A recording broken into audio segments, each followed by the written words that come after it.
പാർക്കുമോർ സ്വർഗസ്ഥനായ ഞങ്ങളുടെ പിതാവേ, നിന്റെ തിരുനാമം പരിശുദ്ധമാക്കപ്പെടണമേ. നിന്റെ രാജ്യം വരണമേ. നിന്റെ തിരുവിഷ്ടം സ്വർഗത്തിലെ പോലെ ഭൂമിയിലുമാകണമേ.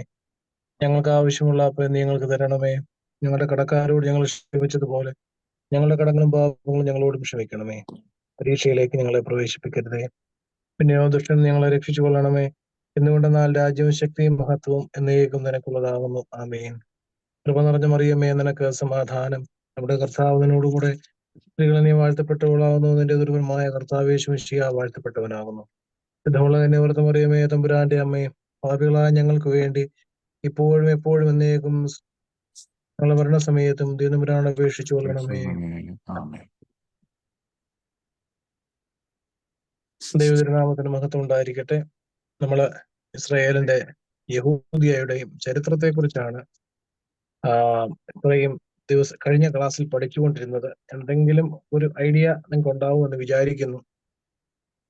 അബ്രഹാം മുതൽ ഇങ്ങോട്ടുള്ള കാലഘട്ടത്തെ കുറിച്ച് പറയുകയും പിന്നീടുണ്ടായ പ്രവാചകന്മാരെ കുറിച്ചും രാജാക്കന്മാരെ കുറിച്ചും ന്യായാധിപന്മാരെ കുറിച്ചും ബാബേൽ പ്രവാസത്തെ കുറിച്ചും അതിനുശേഷം യെരുശലേമിന്റെ പുനർനിർമ്മാണത്തിന് വേണ്ടി എസ്രാ, നെഹമ്യാവ് തുടങ്ങിയ ശാസ്ത്രിമാർ പ്രയത്നിച്ചതിനെ കുറിച്ചുമൊക്കെയാണ് നമ്മൾ കഴിഞ്ഞ ക്ലാസ്സിൽ പഠിച്ചുകൊണ്ടിരുന്നത്. അത് പാർസി രാജാവായ കോരേഷിന്റെ കാലഘട്ടത്തിൽ യെരുശലേം ദേവാലയം പുനർനിർമ്മിക്കുന്നതും യഹൂദന്മാർക്ക് ഒരു പുതിയ ഉണർവ് ലഭിക്കുന്നതും അവർക്ക് അവരുടേതായിട്ടുള്ള ആചാരാനുഷ്ഠാനങ്ങൾ, ദൈവത്തിന്റെ നാമത്തിലുള്ള ആരാധനയും മറ്റു കാര്യങ്ങളും സ്വാതന്ത്ര്യത്തോടെ ചെയ്യാനുള്ള ക്രമീകരണവും ചെയ്ത ഒരു സമയമായിരുന്നു പാർസി രാജാക്കന്മാരുടെ പേർഷ്യൻ രാജാക്കന്മാരുടെ കാലഘട്ടം എന്നാണ് അവസാനം നമ്മൾ പറഞ്ഞത്. 5-ാമത്തെ അധ്യായത്തിലേക്ക് നേരിട്ട് തന്നെ കിടക്കുക. യഹൂദിയയുടെ പിൽക്കാല ചരിത്രം. അതിനകത്തിൽ പ്രധാനപ്പെട്ട ഭാഗങ്ങൾ 2 രീതിയിലാണ് അവതരിപ്പിക്കുന്നത്. യൗവനകാലം, മക്കാബിയ കാലം മുതൽ റോമ ഭരണകാലം വരെ.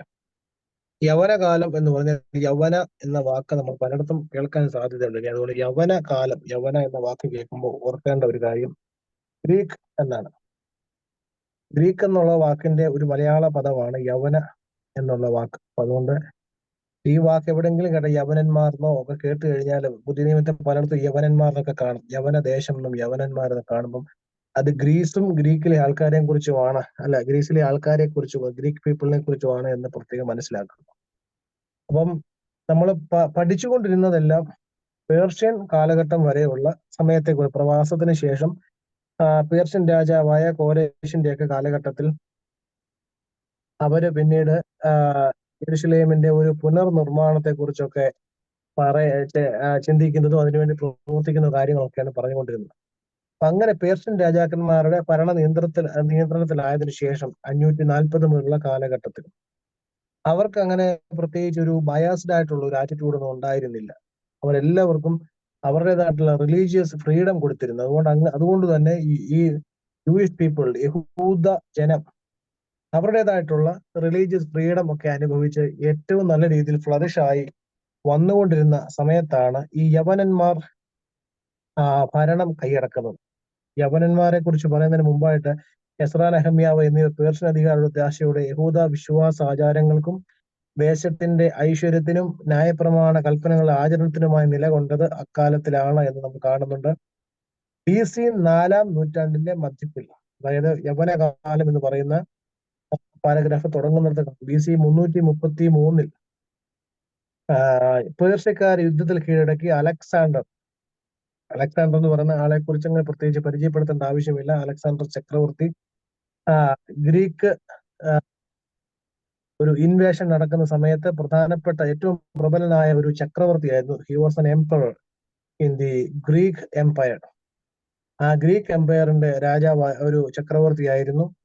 ആ ഗ്രീക്ക് ചക്രവർത്തിയായ അലക്സാണ്ടർ യവന സാമ്രാജ്യം ശക്തമാക്കുന്നതുമായി ബന്ധപ്പെട്ട് നടത്തിയ യുദ്ധത്തിൽ പേർഷ്യക്കാരെ യുദ്ധത്തിൽ കീഴടക്കുകയും അവിടെ ആ ഒരു സാമ്രാജ്യം വിപുലമാക്കുകയും ചെയ്ത് അങ്ങനെയാണ് യഹൂദന്മാരെല്ലാവരും ഗ്രീക്ക് ഒരു ഇൻഫ്ലുവൻസ് ഉള്ളവരായിട്ട് മാറും. നമ്മൾ പഠിച്ചിട്ടുണ്ട് പുതിയ നിയമം എഴുതിയ ഭാഷ ഗ്രീക്ക് ആയിരുന്നു എന്നും സെപ്റ്റുവജിന്റ് എന്നൊരു പരിഭാഷ പഴയ നിയമത്തിൽ ഉണ്ടായിട്ടുണ്ട് എന്നൊക്കെ നമ്മൾ വായിച്ചിട്ടുണ്ട്. അപ്പൊ അതിന്റെ കാരണം ഈ ഗ്രീക്ക് ഒരു ഇൻഫ്ലുവൻസ് ആണ്. ഗ്രീക്ക് സ്വാധീനം ഉണ്ടായത് കൊണ്ടാണ് അങ്ങനെയൊക്കെയുള്ള സാഹചര്യങ്ങൾ ആദിമ യേശു ക്രിസ്തുവിന്റെ കാലഘട്ടത്തിൽ, ആദിമ നൂറ്റാണ്ടിൽ അങ്ങനെയൊക്കെയുള്ള സാഹചര്യങ്ങൾ ഉണ്ടാകാനുള്ള കാരണം അലക്സാണ്ടർ പേർഷ്യൻ രാജവംശം അല്ലെങ്കിൽ പേർഷ്യൻ സാമ്രാജ്യത്തെ തോൽപ്പിക്കുകയും അവിടെ യവന സാമ്രാജ്യം സ്ഥാപിക്കുകയും ചെയ്തത് കൊണ്ടാണ് എന്ന് പ്രത്യേകം പറയുന്നുണ്ട്. അതുപോലെ തന്നെ അലക്സാണ്ടർ ചക്രവർത്തിയുടെ ഒരു സാമ്രാജ്യത്തിന്റെ ഒരു വലിപ്പത്തെ കുറിച്ച് പറയുന്നത് ഈജിപ്തും ബാബിലോണും പേർഷ്യയും കടന്ന് സിന്ധു താഴ്വര വരെ പറയുമ്പോൾ നമുക്ക് മനസ്സിലാക്കാം അത് ഏത് ഭാഗമാണ്. നോർത്ത് ഇന്ത്യയുടെയും പാകിസ്ഥാന്റെയും ഒക്കെ ഏരിയയാണ് ഉദ്ദേശിക്കുന്നത്. സിന്ധു നദിയുടെ തീരത്ത് കിടക്കുന്ന സ്ഥലങ്ങൾ പരിധിയിൽ കൊണ്ടുവരുന്നുവെന്നും പാലസ്തീൻ പ്രദേശവും തുടങ്ങിയ കിഴക്കൻ പ്രദേശങ്ങളെല്ലാം പലസ്തീൻ മുതൽ കിഴക്കോട്ടുള്ള ഏരിയ എല്ലാം ഈ ഗ്രീക്ക് സാമ്രാജ്യത്തിന്റെ അധീനതയിൽ കൊണ്ടുവന്നു. അങ്ങനെ ഈ ഗ്രീക്ക് സാമ്രാജ്യം, പുരാതന ഗ്രീക്ക് സാമ്രാജ്യം എന്ന് പറയുന്നത് ഏറ്റവും സിവിലൈസ്ഡ് ആയിട്ടുള്ള ഒരു ഗ്രൂപ്പായിട്ടാണ് നമ്മൾ മനസ്സിലാക്കാൻ പറ്റുന്നത്. കാരണം നിങ്ങൾക്കറിയാമായിരിക്കും ഈ അടുത്ത കാലത്താണ് ഒളിമ്പിക്സ് അവസാനിച്ചത്. ഈ ഒളിമ്പിക്സ് എന്ന് പറയുന്ന ആശയം ആദ്യം ഉണ്ടാകുന്നത് ഈ ഗ്രീക്ക് കൾച്ചറിലാണ് നമുക്കറിയാം. അത് യേശുക്രിസ്തുവിന് മുൻപ് നടന്ന ഒരു സംഭവമാണ്. ഈ ഒളിമ്പിക്സുമായിട്ട് ബന്ധപ്പെട്ട ആദ്യത്തെ മത്സരങ്ങളൊക്കെ നടത്തിയിരുന്നത് ഗ്രീക്കുകാരാണ്. ഗ്രീക്കിലെ ആഥൻസിലാണ് ആദ്യമായിട്ട് ഒളിമ്പിക്സ് നടക്കുന്നതെന്നും അതുപോലെ തന്നെ ആദ്യകാലത്ത് ഒളിമ്പിക്സിൽ വിൻ ചെയ്യുന്നവർക്ക് ഒലിവില കൊണ്ടുണ്ടാക്കിയ കിരീടമാണ് കൊടുത്തിരുന്നതൊക്കെയുള്ള കാരണം ഞാൻ പറഞ്ഞു വന്നത് ഒരു ഉദാഹരണം മാത്രമായി. അത്രമാത്രം ഈ ഗ്രീക്ക് ഇൻഫ്ലുവൻസ് ലോകത്തിൽ മുഴുവനും ഉണ്ടായി.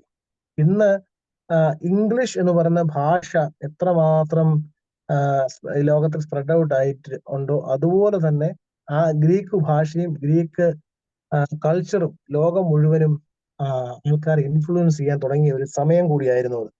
അതിന്റെ ഒരു പ്രത്യേകത ചില ഉദാഹരണങ്ങൾ പറയുകയാണെങ്കിൽ യവന രീതിയിൽ വ്യായാമ കേന്ദ്രങ്ങൾ, ഫിറ്റ്നസ് സെന്ററുകൾ, കലാരൂപങ്ങൾ, യവന കലാരൂപങ്ങൾ എന്ന് പറഞ്ഞാൽ സോഫോക്ലീസ് മുതലുള്ള ആളുകളെ കുറിച്ചൊക്കെ നിങ്ങൾ കേട്ടിട്ടുണ്ടായിരിക്കും. യേശു ക്രിസ്തുവിന് മുൻപ് ഉണ്ടായ ഒരുപാട് ലിറ്ററേച്ചർ, പിന്നെ സോക്രട്ടീസ്, അരിസ്റ്റോട്ടിൽ, പ്ലേറ്റോ എന്ന് പറയുന്ന ഒരുപാട് തത്വചിന്ത ഫിലോസഫേഴ്സ്, പിന്നെ കലാരൂപങ്ങൾ, പ്രതിമാ ശില്പങ്ങൾ എന്നിവ പലസ്തീൻ ഉൾപ്പെടെയുള്ള സ്ഥലങ്ങൾ ഉയർന്നു. അത് ഒരു ഗ്രീക്ക് ഇൻഫ്ലുവൻസിന്റെ ഒരു വലിയ, അത് പലസ്തീൻ മാത്രമല്ല എല്ലാ സ്ഥലത്തും ഉണ്ടായിരുന്നു. അതുപോലെ തന്നെ അവരുടെ ഭാഷ, ഗ്രീക്ക് ഭാഷയും അവരുടെ പ്രത്യേകമായിട്ടുള്ള ആരാധന രീതിയും ഒക്കെ ലോകം മുഴുവൻ അവര് പ്രചരിപ്പിക്കുന്ന കൂട്ടത്തിൽ ഈ പറയുന്ന പലസ്തീൻ ഉൾപ്പെടെയുള്ള പ്രദേശങ്ങളിലും യഹൂദ ജനത താമസിച്ചിരുന്ന സ്ഥലങ്ങളിലൊക്കെയും സ്പ്രെഡ് ചെയ്യാൻ തക്കവണ്ണം ഒരു കാരണമായി. അലക്സാണ്ടർ മരിച്ച ശേഷം സെലൂഷ്യസ് എന്ന ഇംഗ്ലീഷിൽ പറയും, സെലൂക്കസ് എന്നും ടോളമി എന്നും പറയുന്ന സൈന്യാധിപന്മാർ അതിനുശേഷം ഭരണത്തിലേക്ക് വരികയും അതുപോലെ തന്നെ BC 168, അതായത് BC 2-ാം നൂറ്റാണ്ട് കാലഘട്ടം, അത് വളരെ ഇമ്പോർട്ടന്റ് ആയിട്ടൊരു കാലഘട്ടമാണ്. നമ്മളുടെ പഴയ ബൈബിൾ, അതായത് ബൈബിൾ സൊസൈറ്റി ഓഫ് ഇന്ത്യ നമ്മൾ ഉപയോഗിക്കുന്ന മലയാളം ബൈബിളിൽ ഉൾപ്പെടുത്തിയിട്ടില്ലാത്ത പല പുസ്തകങ്ങളും, ഡ്യൂട്രോ കാനനിക്കൽ അല്ലെങ്കിൽ ഇന്റർ ടെസ്റ്റമെന്റ് ലിറ്ററേച്ചർ എന്നൊക്കെ പറയുന്ന ചില പുസ്തകങ്ങളൊക്കെ അതിന് ആധാരമായ സംഭവങ്ങൾ നടന്ന വർഷങ്ങളാണ് BC 2-ാം നൂറ്റാണ്ട് എന്ന് പറയുന്നത്. ആ സമയത്ത് അന്ത്യോക്യസ് എപ്പിഫാനസ് ഈ പറയുന്ന യഹൂദ സാമ്രാജ്യവുമായി ബന്ധപ്പെട്ട യെരുശലേം സെൻട്രൽ ആയിട്ടുള്ള പ്രദേശങ്ങൾ കീഴടക്കുന്ന ഒരു ഭാഗം ഉണ്ടാകുന്നു. ഈ അന്ത്യോക്യസ് എപ്പിഫാനസ് എന്ന് പറയുന്ന ആള് വളരെയധികം യഹൂദന്മാരെ വെറുത്തിരുന്ന ഒരു മനുഷ്യനായിരുന്നു. വെറുത്തിരുന്ന് പറഞ്ഞു കഴിഞ്ഞാൽ അവരുടെ ഒരു ആരാധന രീതിക്കൊക്കെ വളരെയധികം എതിരായിരുന്നു. അതുകൊണ്ടാണ് അന്ന് രണ്ടാമത്തെ തവണ യെരുശലേം ദേവാലയം തകർക്കപ്പെടുന്നത് അന്ത്യോക്കസ് എപ്പിഫാനസിന്റെ കാലഘട്ടത്തിലാണ്. അന്ത്യോക്കസ് എപ്പിഫാനസിന്റെ കാലഘട്ടത്തിൽ ജീവിച്ചിരുന്ന ഒരുപാട് രക്തസാക്ഷികളുണ്ട്. ആ രക്തസാക്ഷികളുമായി ബന്ധപ്പെട്ട കാര്യങ്ങളൊക്കെ പിന്നീട് പറയുന്നുണ്ട്. അതിനകത്തിൽ പ്രധാനപ്പെട്ട ആളുകളാണ് ഈ മക്കബീസ് എന്ന് പറയുന്ന ആളുകൾ. ഈ മക്കാബിയരുടെ പുസ്തകം വായിക്കുമ്പോൾ നമുക്ക് മനസ്സിലാകും മക്കാബിയരുടെ കാലഘട്ടത്തിൽ ഈ അന്ത്യോക്കസ് എപ്പിഫാനസ് യെരുശലേം ദേവാലയവുമായിട്ടും യഹൂദന്മാരുമായിട്ടും ചേർന്ന് നടത്തിയ ഈ ദുഷ്കൃത്യങ്ങളുടെ ഒരു ചരിത്രം മക്കാബിയരുടെ പുസ്തകത്തിൽ പറയുന്നുണ്ട്. അങ്ങനെ മക്കാബിയരുടെ പുസ്തകത്തിൽ പറയുന്ന ഒരു പെരുന്നാൾ ഈ അടുത്ത സമയത്ത് നമ്മൾ ആചരിക്കാൻ പോവുകയാണ്. അപ്പൊ ഞാൻ ഇടയ്ക്കൊരു ചോദ്യം ചോദിക്കാം, ആ പെരുന്നാൾ ഏതാണെന്ന് ആർക്കെങ്കിലും അറിയാമോ?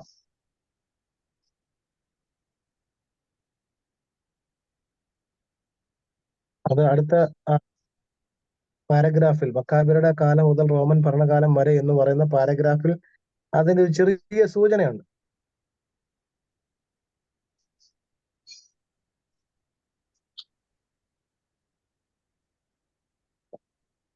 ആർക്കെങ്കിലും എന്തെങ്കിലും അതൊന്ന് സ്ക്രീനിൽ കാണാമെന്ന് വിചാരിക്കുന്നു. ആരെങ്കിലും ഒന്ന് നോക്കിയാൽ ആ പാരഗ്രാഫ്, ഇപ്പൊ കാണുന്ന നടുക്ക് കാണുന്ന പാരഗ്രാഫിൽ അതിന്റെ ഒരു സൂചനയുണ്ട്. ആർക്കെങ്കിലും പറയാമോ? ഏതാ? ശുദ്ധീകരണമാണോ ദേവാലയത്തിന്റെ? ശുദ്ധീകരണത്തെ കുറിച്ച് പറയുന്നുണ്ട്. പക്ഷെ അതിനേക്കാൾ അതൊരു ശുദ്ധീകരണ പെരുന്നാൾ അന്നൊന്നും പെരുന്നാളായിട്ടില്ലായിരുന്നു. പക്ഷെ അത് കഴിഞ്ഞ് പറയുന്ന ഒരു കാര്യം പെരുന്നാളായിട്ട് അവർ ആചരിച്ചതായിട്ട് കേട്ടിട്ടുണ്ടോ നമ്മൾ? അത് കഴിഞ്ഞിട്ടൊരു വാക്ക് കണ്ടോ? ശുദ്ധീകരിച്ച് കഴിഞ്ഞിട്ട് ടുവേർഡ്സ് ദ എൻഡ് പുനഃപ്രതിഷ്ഠ BC 165 അതെ, പുനഃപ്രതിഷ്ഠ. ഈ പ്രതിഷ്ഠാ പെരുന്നാൾ എന്ന് പറയുന്ന പെരുന്നാൾ യേശുക്രിസ്തുവിന്റെ കാലഘട്ടത്തിൽ, എനിക്കൊന്ന് യോഹന്നാന സുവിശേഷം 9-ാം അധ്യായത്തിലാണ് അന്ന് അവിടെ പ്രതിഷ്ഠാ പെരുന്നാളായിരുന്നു എന്ന് നിങ്ങൾ വായിച്ചിട്ടുണ്ടായിരിക്കും. അങ്ങനെ പ്രതിഷ്ഠാ പെരുന്നാൾ എന്ന് പറഞ്ഞ അന്നത്തെ ഒരു വലിയ പെരുന്നാളാണ്. അല്ലെങ്കിൽ ഇന്നത്തെ യഹൂദ സമൂഹം അതിനെ ഹനൂക്ക എന്നൊക്കെ വിളിക്കാറുണ്ട്. ഹനൂക്ക എന്ന് പറഞ്ഞൊരു ഒരു പെരുന്നാളിനെ കുറിച്ച് നിങ്ങൾ കേട്ടിട്ടുണ്ടെങ്കിൽ, ആ പ്രതിഷ്ഠാ പെരുന്നാളിന്റെ ആധാരമായ സംഭവം എന്ന് പറഞ്ഞാൽ ഇതാണ്. യെരുശലേം ദേവാലയത്തിലെ അന്ത്യോക്കസ് എപ്പിഫാനസ് അത് തകർത്ത് കളയുകയും അതിന്റെ ഉള്ളിൽ യഹൂദ മതാനുസാരികളായ ആളുകൾക്ക് നിഷിദ്ധമായിരുന്ന പന്നിയിറച്ചി അതിന്റെ മുമ്പിൽ വെച്ച് മുറിക്കുകയും ദേവാലയത്തെ പരമാവധി ഡിസ്റെസ്പെക്ട് ചെയ്യുകയും ചെയ്യുന്ന ഒരു സാഹചര്യം ഉണ്ടായി. അതിനുശേഷമാണ് ഈ മക്കാബിയരുടെ ജീവിതത്തിലുണ്ടായ ഒരു സംഭവം നമ്മൾ കാണുന്നത്. സ്ലീബായുമായി ബന്ധപ്പെട്ട് അവരുടെ ജീവിതത്തിലും ഈ മരിച്ചുപോയ ആൾക്കാരുമായിട്ട് നമ്മളെ പ്രാർത്ഥിക്കുന്ന എന്തിനാണെന്നൊക്കെ ഉള്ളൊരു ഡീറ്റെയിൽസ് നമുക്ക് കാണാൻ പറ്റും. അതായത് യൂദ മക്കാബീസ് യുദ്ധം നടത്തി അവരെ പരാജയപ്പെടുത്തുകയും യെരുശലേം ദേവാലയം പുനഃപ്രതിഷ്ഠിക്കുകയും ചെയ്യുന്ന ഒരു സാഹചര്യത്തെ കുറിച്ച് അവിടെ പറഞ്ഞത്. ആ പ്രതിഷ്ഠാ പെരുന്നാളാണ് യേശു ക്രിസ്തുവിന്റെ കാലഘട്ടത്തിൽ അനുഷ്ഠിച്ചിരുന്ന പ്രതിഷ്ഠാ പെരുന്നാൾ. അതിന്റെ സെയിം ഒരു റിമംബറൻസിന് വേണ്ടിയാണ് ഇപ്പോഴും നമ്മൾ ഈ പ്രതിഷ്ഠാ പെരുന്നാൾ, അതായത് 2-ാം ദിവസം, 2-ാമത്തെ ഞായറാഴ്ച, പുതിയ വർഷത്തിന് തുടങ്ങിയിട്ട് 2-ാമത്തെ ഞായറാഴ്ച പ്രതിഷ്ഠാ പെരുന്നാളായിട്ട് നമ്മൾ ആചരിക്കുന്നതിന്റെ കാരണവും ആ പ്രതിഷ്ഠാ പെരുന്നാൾ തന്നെയാണ്. ആ പ്രതിഷ്ഠാ പെരുന്നാളുമായി ബന്ധപ്പെട്ട സംഭവങ്ങൾ, അല്ലെങ്കിൽ അന്ത്യോക്കസ് എപ്പിഫാനസുമായിട്ട് നടത്തിയ യുദ്ധങ്ങളും അതിനുശേഷം നടത്തിയ പോരാട്ടങ്ങളും ശേഷം യെരുശലേം ദേവാലയം പുനഃപ്രതിഷ്ഠിക്കുന്നതുമായി ബന്ധപ്പെട്ട കാര്യങ്ങളൊക്കെയാണ് മക്കാബിയരുടെ പുസ്തകത്തിൽ നമ്മൾ കാണുന്നത്. പലതരത്തിലുള്ള യുദ്ധങ്ങളും അതിന് ആധാരമായ ചില ദർശനങ്ങളും ഒക്കെയുള്ള നല്ല ഇൻട്രസ്റ്റിംഗ് ആയിട്ടൊരു ബുക്കാണ്. നമ്മൾ വായിച്ചു നോക്കുവാണെങ്കിൽ കുറച്ചും കൂടി അത് നമുക്ക് മനസ്സിലാവും. വളരെ ഇൻട്രസ്റ്റിംഗ് ആയിട്ടുള്ള ഒരു ബുക്കാണ്. അതിനുശേഷം BC 65 എന്ന് പറയുന്ന കാലഘട്ടം നമ്മൾ ചിന്തിക്കുക.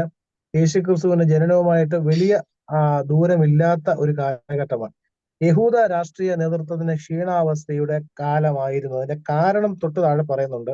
പോംപെയ് എന്ന് പറഞ്ഞാൽ നമ്മൾ ഹിസ്റ്ററി ഒക്കെ വായിക്കുന്ന സമയത്ത് വളരെ ശക്തനും അതുപോലെ തന്നെ ക്രൂരനുമായ ഒരു റോമൻ സൈന്യാധിപനാണ്.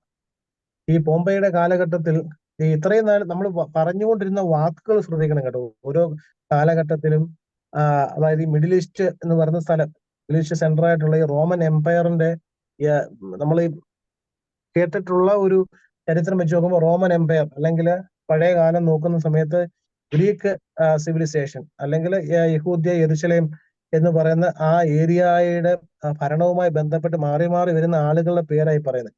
പേർഷ്യൻ രാജാക്കന്മാരെ കുറിച്ച് പറഞ്ഞു, അതിനുശേഷം യവനന്മാരെ കുറിച്ച് പറഞ്ഞു, അന്ത്യോക്കസ് എപ്പിഫാനസ് പോലെയുള്ള ഗ്രീക്കുകാരെ കുറിച്ച് പറഞ്ഞു.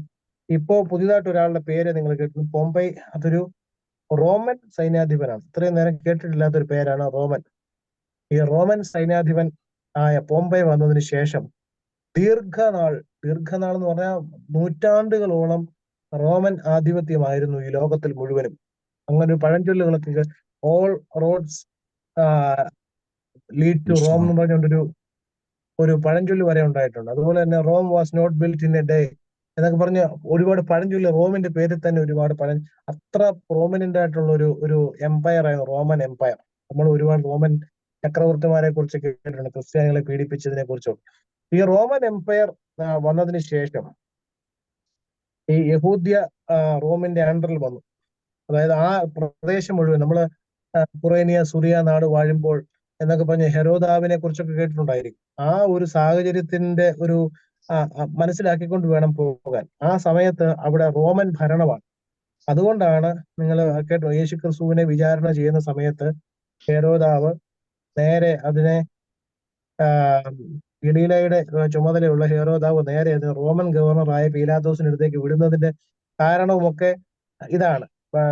പൊളിറ്റിക്കലി അവിടുത്തെ ഏറ്റവും ശക്തരായിട്ടുള്ള നേതാക്കന്മാർ എന്ന് പറഞ്ഞാൽ റോമൻ ഭരണാധികാരികളായിരുന്നുകൊണ്ടാണ് റോമൻ ഗവർണറായ പീലാത്തോസിന്റെ അടുക്കിലേക്ക് വിടുന്നത്.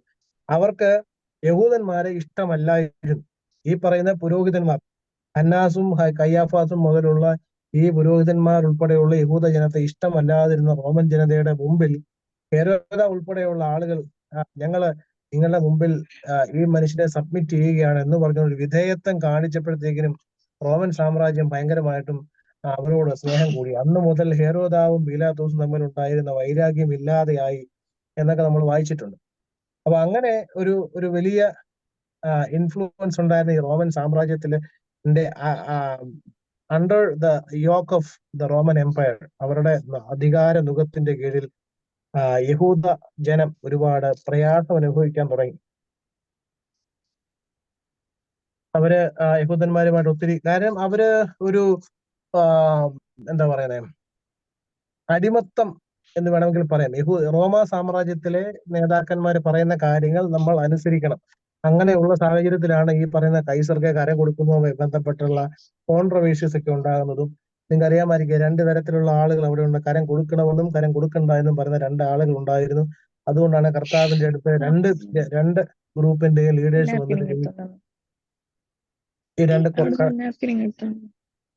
കരം കൊടുക്കണം എന്ന് പറയുന്ന ഗ്രൂപ്പിന്റെയും കരം കൊടുക്കണ്ട എന്ന് പറയുന്ന ഗ്രൂപ്പിന്റെ നേതാക്കന്മാർ വന്നിട്ട് കർത്താവിനെ കൊടുക്കാൻ വേണ്ടി ചോദിക്കുന്നുണ്ട്. കരം കൊടുക്കണോ എന്ന് ചോദിക്കുന്ന സമയത്ത് കർത്താവ് പറഞ്ഞ മറുപടിയൊക്കെ നമുക്കറിയാം. അപ്പൊ അങ്ങനെയുള്ള സാഹചര്യം യഹൂദന്മാരുടെ ഇടയിൽ തന്നെ ഉണ്ടായിരുന്നു. ചില ആളുകൾ റോമൻ സാമ്രാജ്യത്തിന് പൂർണ്ണമായും വിധേയപ്പെട്ടു പോകുമ്പോൾ കുറെ ആളുകൾ അതിനെതിരായിട്ട് നിന്നു. അങ്ങനെയാണ് നിങ്ങൾ എരിവുകാരനായ ശീമോൻ എന്ന് പറയുന്ന ആളെ കുറിച്ചൊക്കെ കേട്ടിട്ടുണ്ടായിരിക്കും.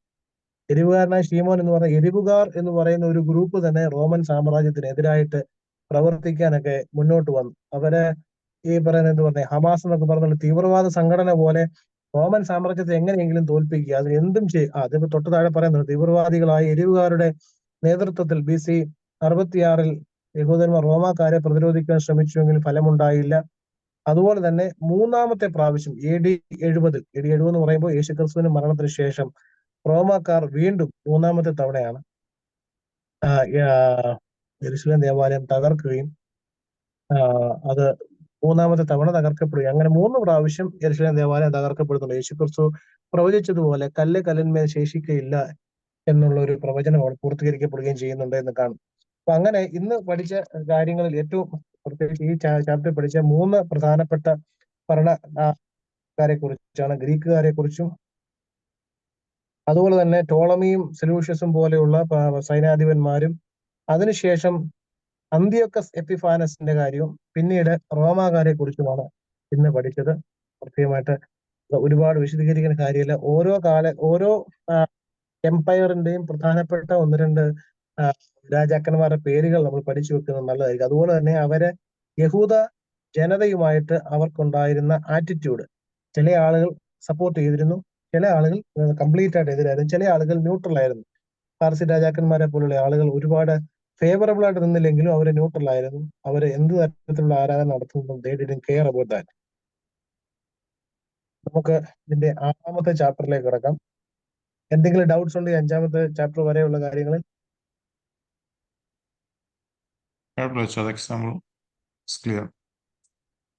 കേട്ടില്ല, കണ്ടിന്യൂ ചെയ്യാമോ? കുഴപ്പമില്ലാതെ പൊംപൈ എന്ന് പറയുന്ന സൈന്യാധിപന്റെ പേര് പറഞ്ഞു. പൊംപൈ എന്ന് പറഞ്ഞ ഒരു സ്ഥലത്തെ കുറിച്ച് ഇങ്ങനെ ഈ മ്യൂസിയത്തിലൊക്കെ ഇരിക്കുന്ന ചില അന്നത്തെ വോൾക്കാനോ എന്ന് വന്ന് ആഷസ് കൊണ്ട് കവർ ചെയ്ത് കുറെ ബോഡീസ് ഒക്കെ വെച്ച് ഇങ്ങനെ മ്യൂസിയത്തിൽ കാണുന്നുണ്ട്. അപ്പൊ അത് ഈ പറഞ്ഞ ആളുടെ പേരുള്ള സ്ഥലമായിരിക്കാം. കാരണം അത്രമാത്രം ഒരു എന്താ പറയാ, റോമൻ സാമ്രാജ്യത്തെ പ്രൊപ്പഗേറ്റ് ചെയ്ത ഒരു വാറിയർ ആണ് ഈ പോംപൈ എന്ന് പറയുന്നത്. നമുക്ക് യഹൂദന്മാർക്കും ക്രിസ്ത്യൻസിനും ഒക്കെ അത്ര നല്ല മെമ്മറീസ് അല്ലെങ്കിലും ലോകത്തിൽ റോമൻ സാമ്രാജ്യം ഒന്ന് ഫ്ലറിഷ് ആകാൻ കാരണമായ വളരെ ശക്തനായ ഒരു മനുഷ്യനായതുകൊണ്ട് ചിലപ്പോൾ അങ്ങനെ വന്നതായിരിക്കാം. എനിക്ക് അതിനെക്കുറിച്ച് ഡീറ്റെയിൽസ് അറിഞ്ഞുകൂടാ. ഞാനത് അന്വേഷിച്ചിട്ട് അതിന്റെ ഡീറ്റെയിൽസ് പറയാം.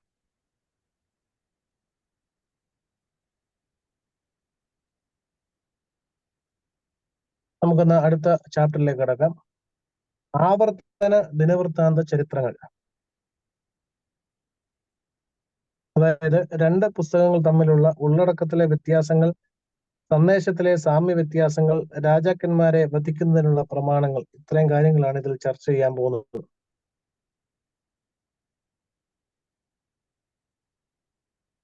പഴയ നിയമത്തിലെ ചരിത്ര ഗ്രന്ഥങ്ങളുടെ പേരുകളാണ് ആവർത്തന പുസ്തകങ്ങളും ദിനവൃത്താന്ത ചരിത്രവും. അതായത് യോശുവ മുതൽ ന്യായാധിപന്മാർ, 1 ശമൂവേൽ, 2 ശമൂവേൽ, 1 രാജാക്കന്മാർ, 2 രാജാക്കന്മാർ എന്നീ 6 പുസ്തകങ്ങളാണ് ആവർത്തന ചരിത്ര പുസ്തകങ്ങൾ എന്ന് പറയുന്നത്. ആവർത്തന പുസ്തകത്തിൽ കാണുന്ന ന്യായപ്രമാണ വീക്ഷണഗതിയിലും രചനാ സമ്പ്രദായത്തിൽ എഴുതപ്പെട്ടവ എന്ന അർത്ഥത്തിലാണ് ആവർത്തന ചരിത്രം എന്ന് വിളിക്കുന്നത്. അതായത് 2 തരത്തിലുള്ള ചരിത്ര ഗ്രന്ഥങ്ങളാണ് പഴയ നിയമത്തിൽ ഉള്ളത്. ഒന്ന് ആവർത്തന ചരിത്ര ഗ്രന്ഥങ്ങളും അതുപോലെ തന്നെ ദിനവൃത്താന്ത ചരിത്ര ഗ്രന്ഥങ്ങളും. ദിനവൃത്താന്തം എന്ന് പറഞ്ഞാൽ നമുക്കറിയാം ക്രോണിക്കിൾസ് ആണ്. എല്ലാ ദിവസത്തെയും പ്രത്യേകതകൾ എഴുതി മുമ്പോട്ട് പോകുന്ന രീതിയിലുള്ള ഒരു ചരിത്രവും അതുപോലെ തന്നെ അതിനു മുമ്പുണ്ടായിരുന്ന ആവർത്തന ചരിത്ര ഗ്രന്ഥങ്ങൾ. ആവർത്തന ചരിത്ര ഗ്രന്ഥത്തിൽ പറയുന്ന പ്രധാനപ്പെട്ട കാര്യങ്ങൾ ഇസ്രായേൽ രാജാക്കന്മാരുടെ ദൈനംദിന വൃത്താന്തങ്ങൾ എന്ന് വെച്ചാൽ ഡെയിലി റൂട്ടീൻ ചേർത്തിരിക്കുന്ന പുസ്തകങ്ങളാണ് 1, 2 ദിനവൃത്താന്തങ്ങൾ.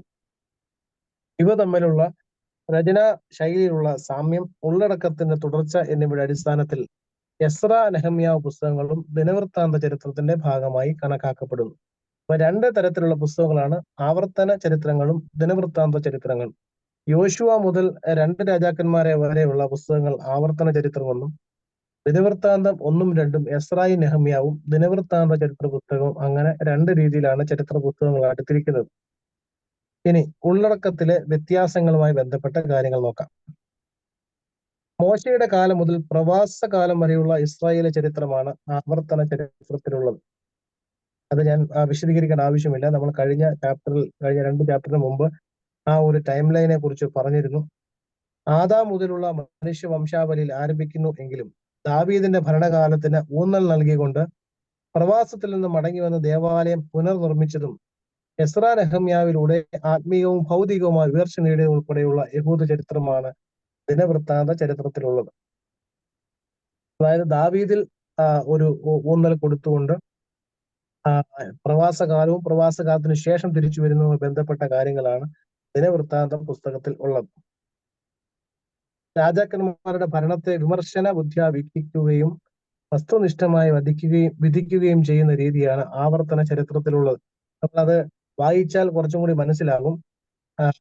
രാജാക്കന്മാരുടെ ജീവിതത്തിൽ നടന്ന സംഭവങ്ങളെ ഒരു ഓഥർ എന്നുള്ള നിലയിൽ അല്ലെങ്കിൽ ഒരു തേർഡ് പേഴ്സൺ എന്നുള്ള നിലയിൽ അതിനെ കാണുകയും അതുപോലെ തന്നെ ചില കാര്യങ്ങൾക്ക് വിമർശിക്കേണ്ട കാര്യങ്ങൾ വിമർശിക്കുകയും അതുപോലെ ഇമ്പോർട്ടൻസ് കൊടുക്കേണ്ട കാര്യങ്ങൾക്ക് ഇമ്പോർട്ടൻസ് കൊടുക്കുകയും ചെയ്ത് അവതരിപ്പിക്കുന്ന ഒരു രീതിയാണ് ആവർത്തന ചരിത്രത്തിൽ ഉണ്ടായിട്ടുള്ളത്. അതുപോലെ തന്നെ രാജാക്കന്മാരുടെ ജീവിതത്തിൽ ഉണ്ടായിട്ടുള്ള നന്മയും തിന്മയും അവരുടെ സ്ട്രെങ്തും വീക്ക്നെസ്സും എല്ലാം അവരതിൽ എക്സ്പ്ലെയിൻ ചെയ്ത് തന്നെ പറഞ്ഞിട്ടുണ്ട്. അതുപോലെ തന്നെ ചില നല്ല കാര്യങ്ങൾ കൂട്ടിച്ചേർത്താണ് ദിനവൃത്താന്തം രചിച്ചിരിക്കുന്നത്. അതിനകത്ത് ചില എക്സാമ്പിൾ ഒക്കെ പറയുന്നുണ്ട്. അതാണ് ഉള്ളടക്കത്തിലെ ചില വ്യത്യാസങ്ങളെ കുറിച്ച് പറയുന്നത്. അതായത് ആവർത്തന ചരിത്രത്തിലുള്ള കാര്യങ്ങൾ രാജാക്കന്മാരുടെ ഭരണത്തെ വിമർശന ബുദ്ധിയ വീക്ഷിക്കുകയും വസ്തുനിഷ്ഠമായി വിധിക്കുകയും ചെയ്യുന്ന രീതിയാണ്.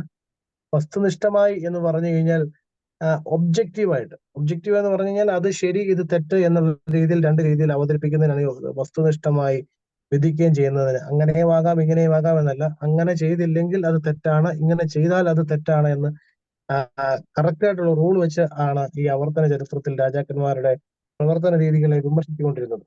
അതുപോലെ തന്നെ യഹൂദിയയിലെ രാജാക്കന്മാർ, പ്രശസ്തരായ രാജാക്കന്മാരുടെ ജീവിതത്തിലുണ്ടായ അവരുടെ സ്ട്രെങ്ത് ആൻഡ് വീക്ക്നെസ് എല്ലാം ഒരുപോലെ അവതരിപ്പിക്കുന്നതിനാണ് ക്രോണിക്കിൾസ് അല്ലെങ്കിൽ ദിനവൃത്താന്ത ചരിത്രം എന്ന് പറയുന്നത്.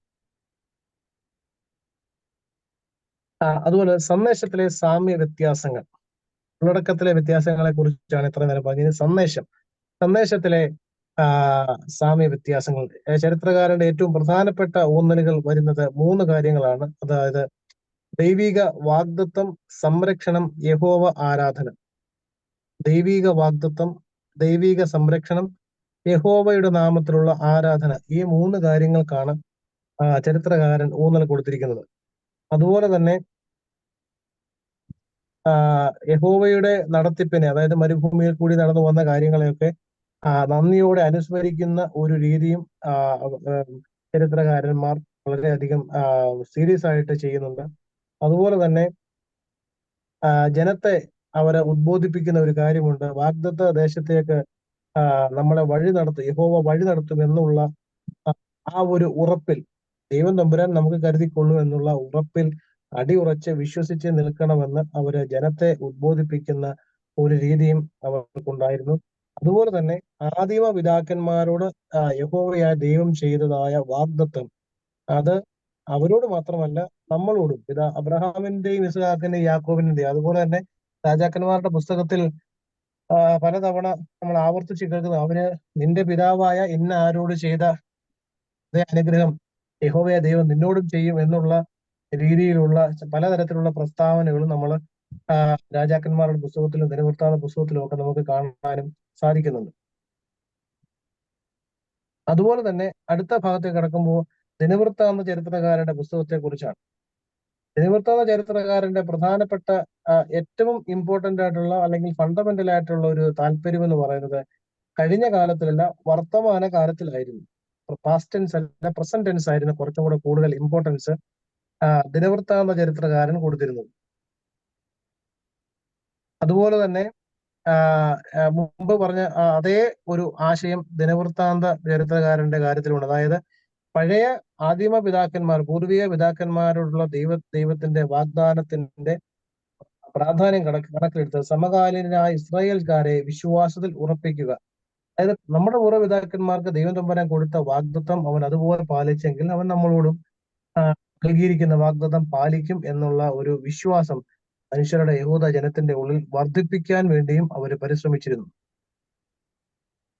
അതുപോലെ തന്നെ നമുക്ക് ദിനവൃത്താന്ത പുസ്തകം പലയിടത്തും വായിക്കുന്ന സമയത്ത് നമ്മൾ കാണാൻ സാധിക്കുന്ന ഒരു കാര്യമാണ് ഏത് രീതിയിൽ ആരാധിക്കണം, യഹോവയുടെ നാമത്തിലുള്ള ആരാധന ഏത് രീതിയിലായിരിക്കണം എന്നുള്ളത് പലയിടത്തും നമുക്ക് കാണാം. അതുപോലെ ആരാധന പാരമ്പര്യം യാതൊരു കുറവും കൂടാതെ അനുഷ്ഠിക്കുന്നതിന് എഴുത്തുകാരൻ താല്പര്യം പ്രകടിപ്പിച്ചിരുന്നു. അത് അവിടുത്തെ ആലയത്തിന്റെ കണക്കുകളാണെങ്കിലും ഇവിടെ ഉപയോഗിക്കുന്ന സാധനങ്ങളുടെ കണക്കുകളുടെ കാര്യത്തിലായാലും എല്ലാം ഒരു വളരെയധികം നിഷ്കർഷ, വളരെ ഇമ്പോർട്ടന്റ് ആയിട്ട് അവയെ കാണാൻ തക്കോണം ജനങ്ങളെ ഉപദേശിച്ച ഒരു പുസ്തകങ്ങളാണ് ഗ്രൂപ്പ് ഓഫ് ബുക്സ് ആണ് ദിനവൃത്താന്ത ചരിത്ര പുസ്തകങ്ങളെ കുറിച്ച് നമ്മളെ സാധിക്കുന്നത്. അതുപോലെ തന്നെ എന്തെങ്കിലും പ്രയാസങ്ങൾ യഹൂദ സമൂഹത്തിന് നേരിടുന്ന സമയത്ത് വിശ്വാസത്തിൽ അടിയുറച്ചുകൊണ്ട് യഹോവയുടെ നാമത്തിൽ ആരാധന നടത്തുമ്പോൾ അത് നമ്മുടെ ജീവിതത്തിലുണ്ടായ പ്രയാസങ്ങൾ മാറ്റിയെടുക്കുമെന്ന് പ്രത്യേകമായിട്ട് കാണുന്നുണ്ട്. അതായത് വിവിധ പോരാട്ടങ്ങളും പരീക്ഷകളും യഹൂദ സമൂഹത്തിന് നേരിടുന്ന അവസരത്തിൽ വിശ്വാസ സംരക്ഷണത്തിനും ആരാധനയുടെ അഭംഗുരമായ നടത്തിപ്പിനും വേണ്ടി പ്രവർത്തിച്ച എഴുത്തുകാരൻ എന്ന നിലയിൽ ദിനവൃത്താന്തകാരൻ ശ്രദ്ധേയനാണ്. വെല്ലുവിളികൾ ഉണ്ടാകുമ്പോൾ അവയെ സധൈര്യം നേരിടുവാനും അതുപോലെ തന്നെ ആളുകളെ അത് പറഞ്ഞ് മനസ്സിലാക്കുവാനുമുള്ള വളരെ ശക്തമായ ഒരു ശ്രമം ഇത് ദിനവൃത്താന്ത ചരിത്രത്തിൽ ഉൾപ്പെടുന്ന പുസ്തകക്കാരൻ ഓതേഴ്സ് ചെയ്തതായിട്ട് നമുക്ക് കാണാൻ സാധിക്കുന്നുണ്ട്. അതുപോലെ തന്നെ അവസാന ഭാഗത്തേക്ക് കടക്കാൻ രാജാക്കന്മാരെ വിധിക്കുന്നതിനുള്ള പ്രമാണങ്ങൾ. 2 പ്രധാന തത്വങ്ങളാണ് രാജാക്കന്മാരുടെ പ്രവർത്തനത്തെ അളക്കുവാൻ വേദപുസ്തക ചരിത്രകാരന്മാർ ഉപയോഗിച്ചത്. അതായത് ദൈവവുമായുള്ള ബന്ധവും ദേവാലയവുമായുള്ള ബന്ധവും. 2 കാര്യങ്ങളാണ്. ദൈവവുമായുള്ള ബന്ധം, ഇതൊക്കെ നമുക്ക് മാതൃകയാക്കാവുന്ന ഒരു കാര്യമാണ്. പുതിയ കാലഘട്ടത്തിൽ പോലും മാതൃകയാക്കാവുന്ന കാര്യമാണ്. ഈ 2 കാര്യങ്ങൾ, ദൈവവുമായും ദേവാലയവുമായുള്ള നമ്മളുടെ ബന്ധത്തെക്കുറിച്ച് നമ്മളൊന്ന് ചിന്തിക്കാൻ ഈ സമയം നമ്മൾ എടുക്കേണ്ടതും ആവശ്യമാണ്. ഒന്ന്, രാജാക്കന്മാർ സത്യേക ദൈവമായ യഹോവയെ ആരാധിക്കുന്നവർ ആയിരുന്നു. ഏകദൈവ വിശ്വാസികൾ, അതായത് യഹോവയെ ആരാധിക്കുന്നവരായിരുന്നു രാജാക്കന്മാർ എന്നുള്ളത് ഒരു വലിയ ക്വസ്റ്റ്യൻ ആയിരുന്നു. അതുപോലെ തന്നെ കേന്ദ്ര ദേവാലയമായ യെരുശലേമിൽ ആയിരുന്നു അവരുടെ ആരാധന. ഇത് രണ്ടാണ് അവരെ വിധിക്കുക എന്ന് പറഞ്ഞാൽ ജഡ്ജ് ചെയ്യുക, അവരെ എന്താ പറഞ്ഞ ഒന്ന് ഇവാലുവേറ്റ് ചെയ്യുന്നതിനുള്ള രണ്ട് പ്രമാണങ്ങളായിരുന്നു ഇത് രണ്ട്. എന്തെങ്കിലും ക്വസ്റ്റ്യൻ ആണോ?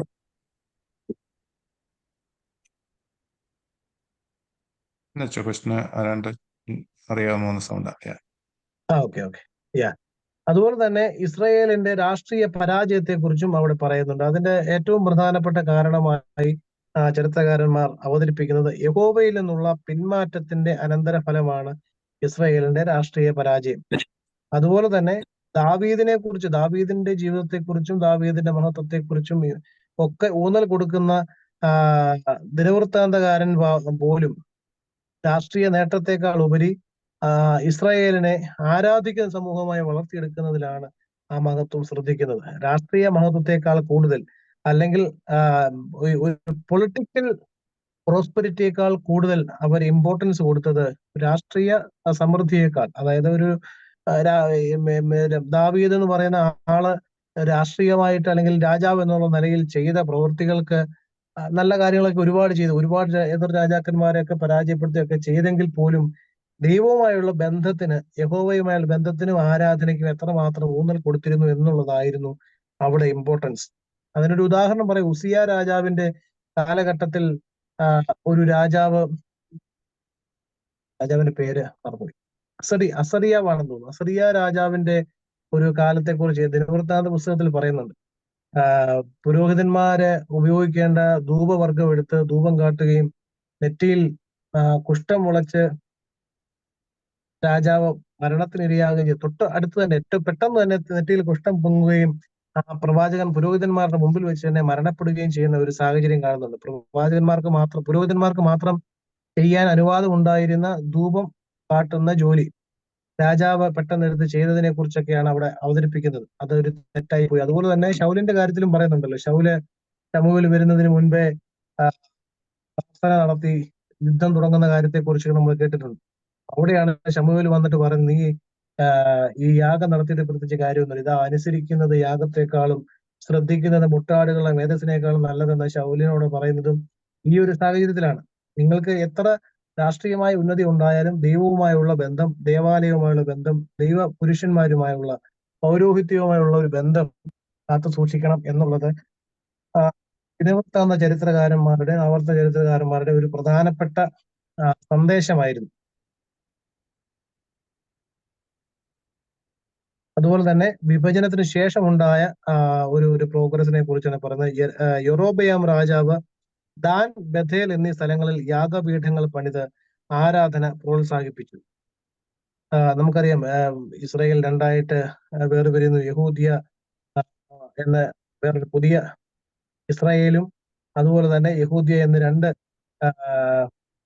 രാജ്യങ്ങളായിട്ട് മാറുന്നതും ഓരോ രാജാക്കന്മാർ അതിനുശേഷം വരുന്നതും അത്ര ഇമ്പോർട്ടന്റ് ആയിട്ടുള്ള രാജാക്കന്മാരല്ലെങ്കിൽ പോലും യൊറോബയാം, ശലോമോന് ശേഷം തൊട്ടടുത്തായിട്ട് വരുന്ന യൊറോബയാം രാജാവും ദാൻ, ബഥേൽ എന്നീ സ്ഥലങ്ങളിൽ യാഗപീഠങ്ങൾ പണിത് ആരാധന, ദൈവനാമത്തിലുള്ള ആരാധന പ്രോത്സാഹിപ്പിക്കുന്നു. എന്നാൽ ഏക ദൈവം, ഏകജനം, ഏക ആരാധന എന്ന ആപ്തവാക്യത്തിലൂന്നിയ ആവർത്തന ചരിത്രകാരൻ അതിനെ യഹോവയ്ക്ക് അനിഷ്ടമാണെന്ന് നിശ്ചിതമായി വിമർശിച്ചു. അതായത് ഏക ദൈവം, ഏകജനം, ഏക ആരാധന എന്ന ആപ്തം എന്ന് വെച്ചാല് ഇസ്രായേൽ ജനം ആരാധിക്കേണ്ടത് ഏക ദൈവത്തെയാണെന്നും അതുപോലെ തന്നെ ആ ആരാധന നടത്തേണ്ടത് യെരുശലേമിലാണെന്നും നമ്മള് പുതിയ നിയമത്തിൽ പോലും കാണുന്നുണ്ട്. ശമരിയാക്കാരിയുമായിട്ട് ബന്ധപ്പെട്ട് ഉള്ള കോൺവെർസേഷൻ നടക്കുന്ന സമയത്ത് പറയുന്നേ, ഈ മലയിലാണ് ആരാധിക്കേണ്ടതെന്ന് ഞങ്ങൾ പറയുന്നു, എന്നാൽ നിങ്ങൾ പറയുന്നത് യെരുശലേമിലാണ് ആരാധിക്കേണ്ടതെന്ന് പറഞ്ഞു. ഏതാണ് ശരി എന്ന് സ്ത്രീ ചോദിക്കുന്നുണ്ട് കർത്താവിനോട്. അതായത് അന്നത്തെ സാഹചര്യം അനുസരിച്ച് യഹൂദന്മാരുടെ ആരാധനാ സ്ഥലം എന്ന് പറയുന്നത് യെരുശലേം ദേവാലയമായിരുന്നു. എന്നാൽ ദാൻ, ബഥേൽ എന്നീ സ്ഥലങ്ങളിൽ യാഗപീഠങ്ങൾ പണിത് ആരാധന പ്രോത്സാഹിപ്പിക്കാൻ യൊറോബയാം രാജാവ് ശ്രമിച്ചു. പക്ഷെ അത് ഈ ഇസ്രായേലിന്റെ മൊത്തത്തിലുള്ള ഒരു സ്പിരിച്വാലിറ്റിക്ക് എതിരാണ് എന്നാണ് അവിടെ അവതരിപ്പിക്കുന്നത്. യെരുശലേമിന് പുറത്തുള്ള യാഗപീഠവും ആരാധനയും തിന്മയുടെ വഴിയാകുന്നു എന്ന അർത്ഥത്തിൽ യൊരോബെയാമിന്റെ വഴി എന്നാണ് ചരിത്രകാരൻ പരാമർശിച്ചിരിക്കുന്നത്. അതായത് യെരുശലേം ദേവാലയമാണ് എന്താ പറയുന്നത്, അൾട്ടിമേറ്റ് പ്ലേസ് ഓഫ് വർഷിപ്പ്. അതിനപ്പുറത്തേക്കൊന്നുമില്ല. അതുപോലെ ദാനിയേലിന്റെ പുസ്തകത്തിൽ നമ്മൾ കാണുന്നത്, ദാനിയേല് എല്ലാ ദിവസവും രാവിലെ എഴുന്നേറ്റ് യെരുശലേം ദേവാലയത്തെ നോക്കി നമസ്കരിച്ചു എന്നാണ്. അതുപോലെ തന്നെ യോനായുടെ പുസ്തകത്തിലും കാണുന്നു, യോന യെരുശലേമിനെ നോക്കി പ്രാർത്ഥിച്ചു എന്ന് കാണുന്നുണ്ട്. അപ്പൊ അങ്ങനെ യെരുശലേമിന് അത്രമാത്രം പ്രാധാന്യം ഉണ്ടായിരുന്നു. അതുകൊണ്ട് ചാപ്പലുകൾ പണിയുന്നതിനെ കുറിച്ചുള്ള ഒരു ധാരണ അന്ന് ഉണ്ടായിരുന്നില്ല. അതുകൊണ്ട് യെരുശലേമിന് പുറത്ത് ആരാധനാലയങ്ങൾ പണിയുന്നത് വളരെ നിശിതമായി വിമർശിക്കപ്പെട്ടിരുന്ന ഒരു കാലഘട്ടമാണ്. അതുകൊണ്ടാണ് യൊരോബെയാമിനെ നിശിതമായി അന്നത്തെ ചരിത്രകാരന്മാർ വിമർശിക്കുന്നതും അതിന് യൊരോബെയാമിന്റെ വഴി എന്ന രീതിയിൽ അതിനെ പരിഹസിക്കുന്നതും അതുകൊണ്ടാണ്. അപ്പം ചരിത്രവുമായി ബന്ധപ്പെട്ട് ഇത്രയും കാര്യങ്ങൾ 6 ചാപ്റ്റേഴ്സ് നമ്മൾ പഠിച്ചു. ആർക്കെങ്കിലും എന്തെങ്കിലും ഡൗട്ട്സ് അതിനോട് ഉണ്ടെങ്കിൽ ചേർന്നൊരു ചോദ്യം ഉള്ളത്, അപ്പം ഇസ്രയേൽ ഇപ്പോഴുള്ള യഹൂദന്മാർക്ക് ആ യെരുശലേം ദേവാലയം പണിതില്ലെങ്കിൽ ബലി കഴിക്കാൻ അവർക്ക് യാതൊരു സ്ഥലവുമില്ല. They cannot do the ബലി. Is that അങ്ങനെ അണ്ടർസ്റ്റാൻഡ് ചെയ്യാമോ? അങ്ങനെ നമുക്ക് പഴയ ഒരു അണ്ടർസ്റ്റാൻഡിങ് ആണെങ്കിൽ അതായിരുന്നു റൂൾ. പക്ഷെ അത് പിന്നീട് സിനഗോഗുകൾ എന്ന് പറയുന്ന ഒരു ആശയം ഉണ്ടായി. ഈ സിനഗോഗുകൾ എന്ന് പറയുന്ന ഒരു ആശയം കർത്താവിന്റെ കാലഘട്ടത്തിൽ നമ്മൾ കേട്ടിട്ടുണ്ട്. ഈ സിനഗോഗ് എന്ന് പറയുന്ന യെരുശലേം ദേവാലയത്തിലേക്ക് പോകാൻ സാഹചര്യമില്ലാത്ത ആളുകൾക്ക് ആരാധനയിൽ പങ്കെടുക്കാൻ ഉള്ള സ്ഥലം എന്നുള്ള നിലയിലാണ് ഈ സിനഗോഗുകൾ. നമുക്കിപ്പം ഒരു നാട്ടിലൊക്കെ ആണെങ്കിലും വലിയ പള്ളികളിലൊക്കെ ശുശ്രൂഷ ചെയ്തിട്ടുള്ള ആൾക്കാർക്ക് അല്ലെങ്കിൽ അവിടെയൊക്കെ മെമ്പർഷിപ്പ് ഉള്ള ആൾക്കാർക്ക് അറിയാം. വലിയ പള്ളികൾക്കൊക്കെ പള്ളിയിലേക്ക് എല്ലാ ഞായറാഴ്ച എത്താൻ പറ്റാത്ത ആളുകൾക്ക് അവരുടെ ലൊക്കാലിറ്റി അനുസരിച്ച് ചാപ്പലുകൾ നിർബന്ധിക്കുന്ന ഒരു സാഹചര്യം ഉണ്ടായിട്ടുണ്ട്. എന്ന് പറയുന്നത് പോലെ പിന്നീട് സിനഗോഗുകൾ നിർമ്മിക്കാനുള്ള ഒരു പ്രൊവിഷൻ ഉണ്ടായി. അങ്ങനെയാണ് വർഷത്തിൽ ഒരിക്കലെങ്കിലും യെരുശലേം ദേവാലയത്തിൽ പോകണം എന്നുള്ള ഒരു രീതി വന്നു. എല്ലാ ശാബത്തിലും യെരുശലേം ദേവാലയത്തിൽ പോയി പ്രാർത്ഥിക്കുന്നതിനേക്കാൾ എല്ലാ ശാബത്തിലും സിനഗോഗിൽ, യേശുക്രിസ്തു പോലും ശാബത്തിൽ സിനഗോഗിൽ പ്രസംഗിക്കായിരുന്നു കേട്ടിട്ടില്ല. അപ്പൊ അത് യെരുശലേം ദേവാലയത്തിൽ പോകണം എന്നുള്ള നിർബന്ധം ഇല്ലാതെയായി. അതിനുശേഷമാണ് സിനഗോഗുകൾ വന്നത്. പക്ഷെ എന്നാൽ പ്രധാനപ്പെട്ട പെരുന്നാളുകൾക്ക് യെരുശലേം ദേവാലയത്തിൽ തന്നെ പോയി ആരാധിക്കുന്ന ഒരു രീതിയാണ് അത് തന്നെയാണ് ഇപ്പോഴും അവര് ചിന്തിക്കുന്നത്. പക്ഷേ ഇപ്പൊ പ്രധാനപ്പെട്ട പെരുന്നാൾ യെരുശലേം ദേവാലയത്തിൽ പോകാൻ പോലും അവർക്ക് സാധിക്കുന്നില്ല എന്നുള്ളത് ഒരു വലിയ പ്രധാനപ്പെട്ട ഒരു വേദന ഉണ്ടാക്കുന്ന കാര്യമാണ്. ഇപ്പം അവര് ഒരു പാസ് ഓവർ സെലിബ്രേറ്റ് ചെയ്യുമ്പോഴേ ഇപ്പൊ വിത്തൗട്ട് യെരുശലേം ദേവാലയം അവർ എങ്ങനെയാ അത് ചെയ്യുന്നത്? ഇപ്പം അത് രക്തമോ ദിവ്യസ്ഥലത്ത് തളിക്കണം എന്നൊക്കെയല്ലേ അതിന്റെ ഒരു അങ്ങനെയാണ് റൂൾസ് എല്ലാം അങ്ങനെയാണ്. പക്ഷെ ഇപ്പോഴത്തെ സാഹചര്യം അനുസരിച്ച്, ഇപ്പോഴത്തെ നല്ല ഒരുപാട് നാളുകൾ പലതവണയായിട്ട് നമ്മളിപ്പോ ചരിത്രം പഠിച്ചപ്പോൾ തന്നെ 2-3 പ്രാവശ്യം യെരുശലേം ദേവാലയം തകർക്കപ്പെട്ടതുമായി ബന്ധപ്പെട്ട കാര്യങ്ങളൊക്കെ പഠിച്ചല്ലോ. അപ്പൊ ആ സമയത്തെല്ലാം ഈ പാസ് ഓവർ ഒക്കെ അവർ കൊണ്ടാടിയിട്ടുണ്ട്. പക്ഷെ പൂർണ്ണമായ അർത്ഥത്തിൽ കൊണ്ടാടാനുള്ള സാഹചര്യം ഉണ്ടായിട്ടില്ല.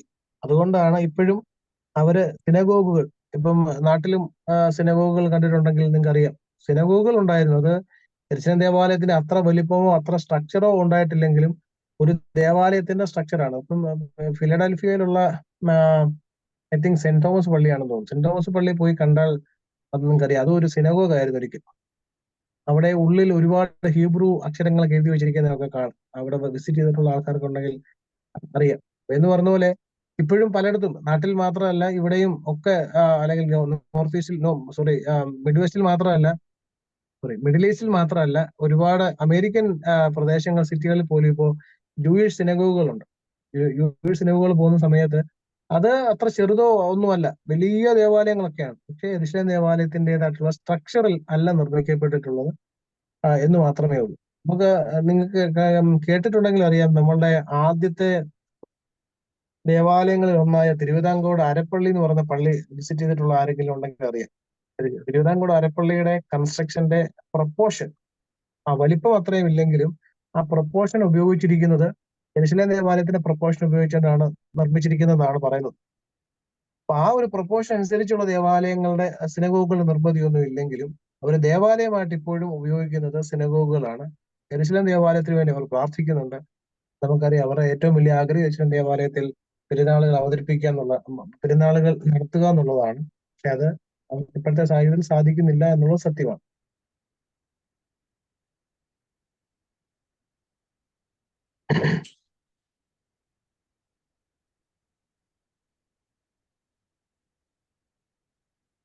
എന്തെങ്കിലും സംശയങ്ങൾ വേറെ ഉണ്ടോ?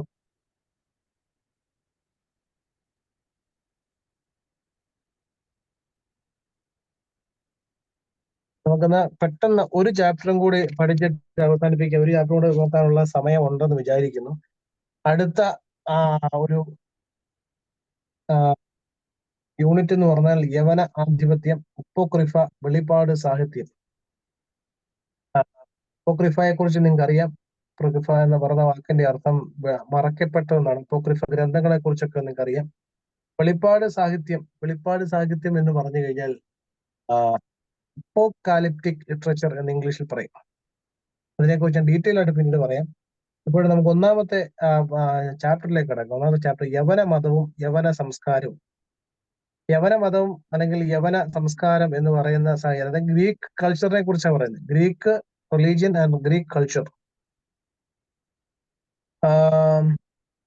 ഈ വർഷത്തെ മർത്തമറിയം സമാജത്തിന്റെ, ഈ വർഷത്തെയാണോ കഴിഞ്ഞ വർഷത്തെയാണെന്ന് എനിക്ക് ഓർമ്മയില്ല, കൊരിന്ത്യ ലേഖനത്തിൽ നിന്നുള്ള, എനിക്കൊന്ന് ഈ വർഷത്തെയാണ്, കൊരിന്ത്യ ലേഖനത്തിൽ നിന്നുള്ള ഭാഗം നമുക്ക് പഠിക്കാൻ തന്നിരിക്കുന്ന ഭാഗങ്ങൾ വായിച്ചാൽ നിങ്ങൾക്കറിയാം.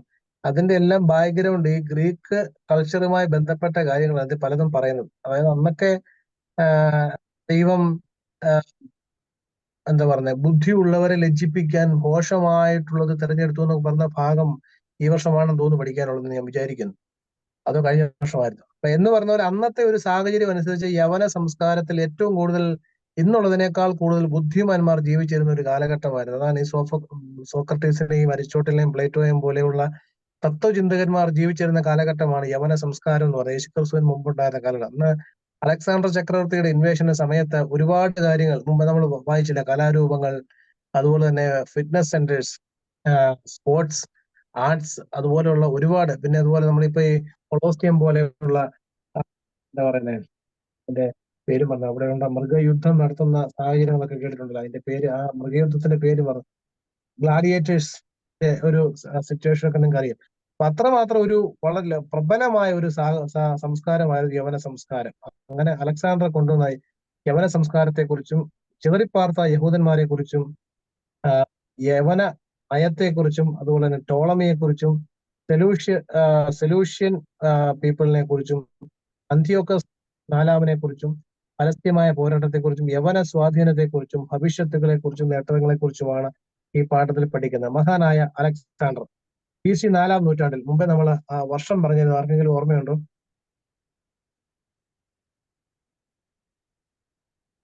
ഓർക്കാൻ എളുപ്പമാണ്, 3-3 333 BC 333 അലക്സാണ്ടർ ചക്രവർത്തി ആക്രമണം നടത്തുന്നത്.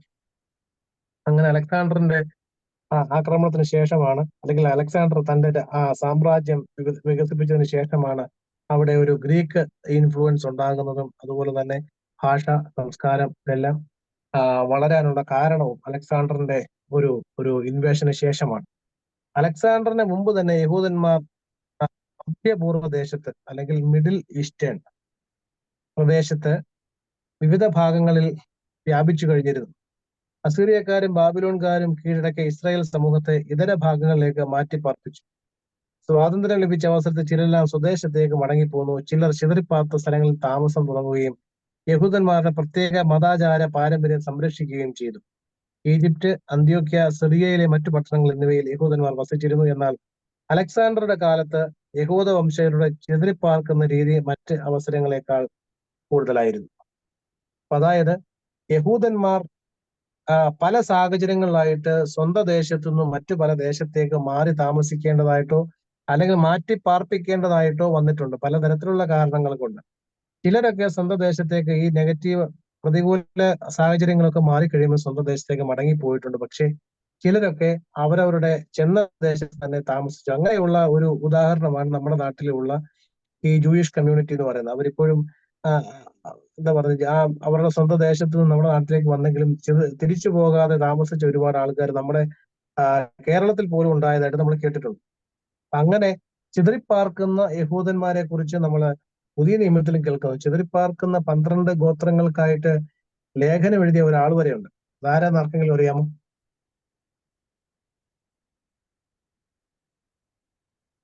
ആരെങ്കിലും ജെയിംസിന്റെ ബുക്ക് എടുത്ത് ഒന്ന് വായിക്കാമോ? നമ്മൾ വെറുതെ വൺ സൈഡഡ് ആയിട്ട് മാത്രം ഇങ്ങനെ കേട്ടുപോയിട്ട് കാര്യമില്ല. Sir. Book of saint James,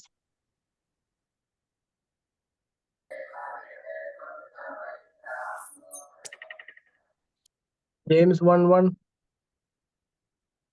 James 1:1. Malayalam, ഇംഗ്ലീഷോ മലയാളം ഏതെങ്കിലും വായിക്കാമോ?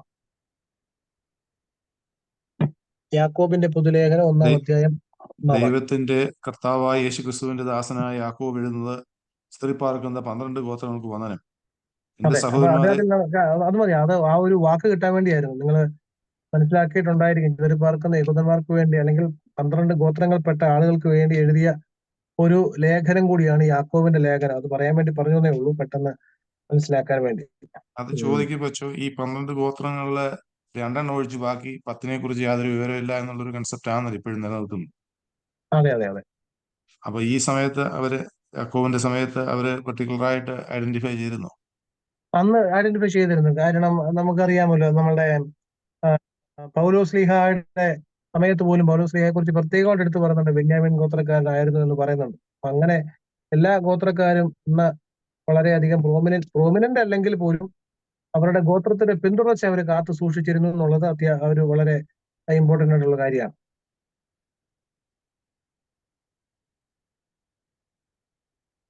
യവന നയത്തെ കുറിച്ചാണ് നമ്മൾ അടുത്തതായിട്ട് പറയാൻ പോകുന്നത്.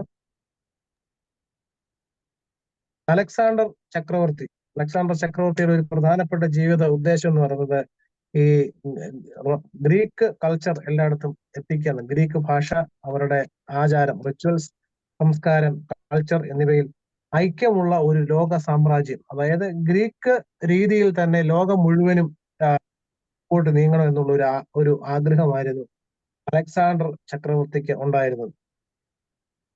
അദ്ദേഹം തുടങ്ങി വെച്ച കാര്യങ്ങളൊക്കെ അദ്ദേഹത്തിന്റെ പിൻഗാമികൾ, മുമ്പ് സെലൂഷ്യസ് എന്ന് പറയുന്ന ഒരു സൈന്യാധിപനും ടോളമി എന്ന് പറഞ്ഞ സൈന്യാധിപനും ഒരു രണ്ടുപേരും പിന്തുടർന്നു. അവരുടെ പ്രധാനപ്പെട്ട അധികാര കേന്ദ്രം എന്ന് പറയുന്നത് സെലൂഷ്യസിന്റെ സിറിയയും ഈജിപ്തിൽ ടോളമിയുമായിരുന്നു എന്ന് നമ്മൾ വായിക്കുന്നുണ്ട്. അത് ടോളമിയുടെ പിന്തുടർച്ചക്കാരെ ടോളമീസ് എന്നും സെലൂഷ്യസിന്റെ പിന്തുടർച്ചക്കാരെ സെലൂഷ്യൻസ് എന്നും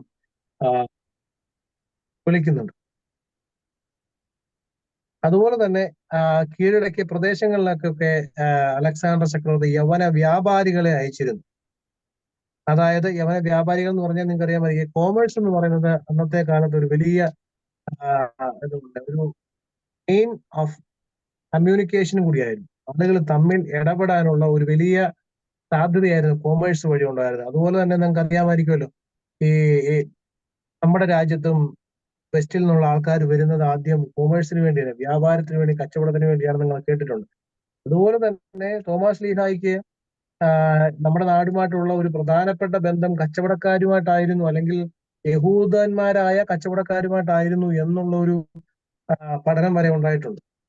തോമസ് ഏറ്റവും കൂടുതൽ നാട്ടിൽ വന്നതിന് ശേഷം മലയാളികൾ അല്ലെങ്കിൽ ഇന്ത്യൻസ്, നേറ്റീവ് ഇന്ത്യൻസിനേക്കാൾ കൂടുതൽ അദ്ദേഹത്തിന് അടുപ്പമുണ്ടായിരുന്നത് കച്ചവടത്തിനായി ഇന്ത്യയിൽ വന്ന യഹൂദന്മാരായിരുന്നു എന്ന് പറയുന്നുണ്ട്. അപ്പൊ അതുപോലെ ഈ കോമേഴ്സ് ഒരു വലിയ ഫാക്ടറായിരുന്നു ആളുകൾ തമ്മിലുള്ള ബന്ധം പുലർത്താൻ.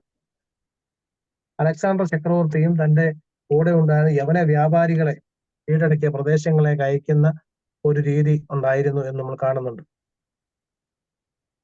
അതിനുശേഷം വരുന്ന 2 പേരുടെ പേരുകൾ നമ്മൾ കണ്ടിട്ടുണ്ട്. ഞാൻ പെട്ടെന്ന് മുമ്പോട്ട് നീങ്ങി ടോളമിയെ കുറിച്ചും സെലൂഷ്യസിനെ കുറിച്ചും കേൾക്കുന്നുണ്ട്.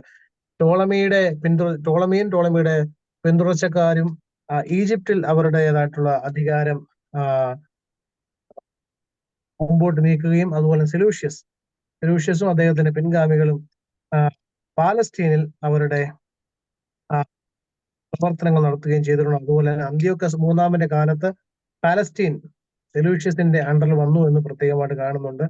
സെലൂഷ്യസിന്റെ പിൻഗാമികളൊക്കെ സെലൂഷ്യൻസ് അല്ലെങ്കിൽ സെലൂക്യർ എന്ന് അറിയപ്പെട്ടിരുന്നു. അതിനുശേഷമാണ് അന്ത്യോക്കസ് നാലാമൻ എന്ന് പറയുന്ന അന്ത്യോക്കസ് എപ്പിഫാനസ് എന്ന് മുമ്പേ നമ്മൾ വായിച്ചിരുന്നു. അതിന്റെ ഒരു എക്സ്റ്റൻഡഡ് വേർഷൻ ആണ് ഇവിടെ കാണുന്നത്. സിയൂസ് എന്ന യവന ദേവനെ ആരാധിക്കുന്ന, അറിയാൻ പറ്റും, അവരുടെ ഇന്ദ്രൻ എന്നറിയപ്പെടുന്ന ഒരു ദേവനാണ് സിയൂസ് ദേവൻ.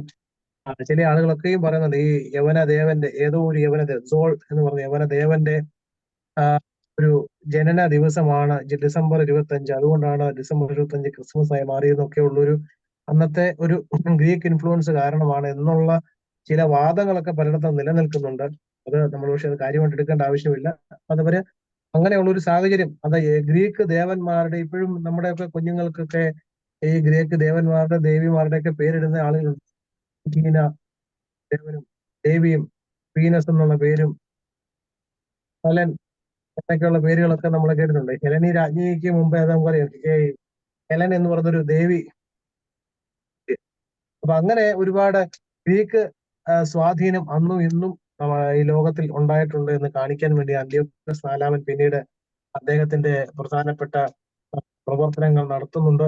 ഇവര് ഒരുപാട് യഹൂദന്മാർക്ക് എതിരായിട്ട് പ്രവർത്തിക്കുകയും ഒക്കെ ചെയ്തിട്ടുണ്ട്. അതിനുശേഷം ചില ആളുകൾ യോശുവ എന്ന ജെയ്സൺ ഓനിയാസിനെ മാറ്റി പ്രധാന ആചാര്യ സ്ഥാനം കൈക്കലാക്കുവാൻ അന്ത്യോക്കസിന് വലിയ തുക വാഗ്ദാനം ചെയ്തതും ഓനിയാസും ജെയ്സനും തമ്മിലുള്ള വടംവലിയും തമ്മിലുള്ള കാര്യങ്ങളെ കുറിച്ചൊക്കെ പിന്നീട് പറയാം. കാരണം യഹൂദ മതത്തിന്റെ ഉള്ളിൽ പോലും ഗ്രീക്കുകാരെ അംഗീകരിക്കുന്ന ചില ആളുകൾ ഉണ്ടായിരുന്നുവെന്നും അവർ തമ്മിൽ, ഗ്രീക്കുകാരെ അംഗീകരിക്കുന്നവരും അംഗീകരിക്കാത്തവരും തമ്മിലുള്ള പരസ്യമായിട്ടുള്ള ചില പ്രശ്നങ്ങളും പിന്നീട് ഉണ്ടായിട്ടുള്ളതായിട്ട് അവിടെ കാണുന്നുണ്ട്. പരസ്യമായ പോരാട്ടം. ഇതുപോലെ തന്നെ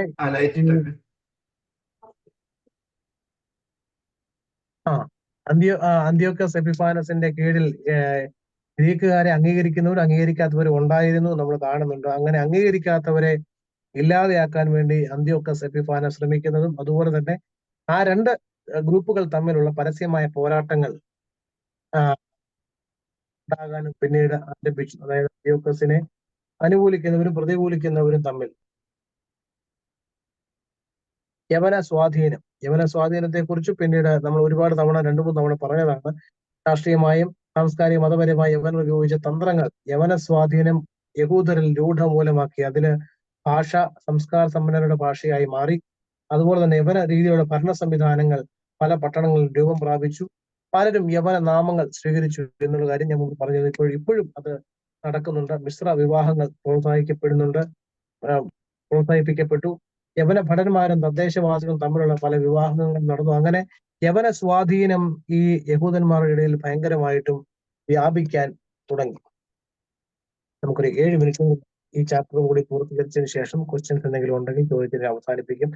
ഭവിഷ്യത്തുകൾ. ഈ യവനന്മാർ യഹൂദന്മാരുടെ ഇടയിൽ ഇത്രമാത്രം സ്വാധീനം ചെലുത്തിയതിനു ശേഷം, അവരുടെ സ്വാധീനം ഉണ്ടായതിനു ശേഷം ഉണ്ടായ ചില ഭവിഷ്യത്തുക്കൾ എന്ന് പറഞ്ഞു കഴിഞ്ഞാൽ പറഞ്ഞേ പിന്നീടുണ്ടായ അതിന്റെ അതുമൂലം ഉണ്ടായ ചില മാറ്റങ്ങൾ.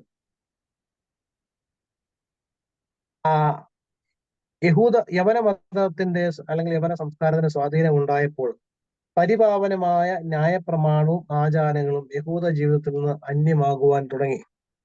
നമ്മൾ അന്നത്തെ കാലവും ഇന്നത്തെ കാലവും തമ്മിൽ ചേർത്ത് ചിന്തിക്കുമ്പോൾ കുറച്ചും കൂടെ നമുക്ക് കാര്യങ്ങൾ മനസ്സിലാകും. അല്ലെങ്കിൽ ക്രിസ്ത്യൻ വാല്യൂസും അതുപോലെ തന്നെ ലോകത്തിന്റെ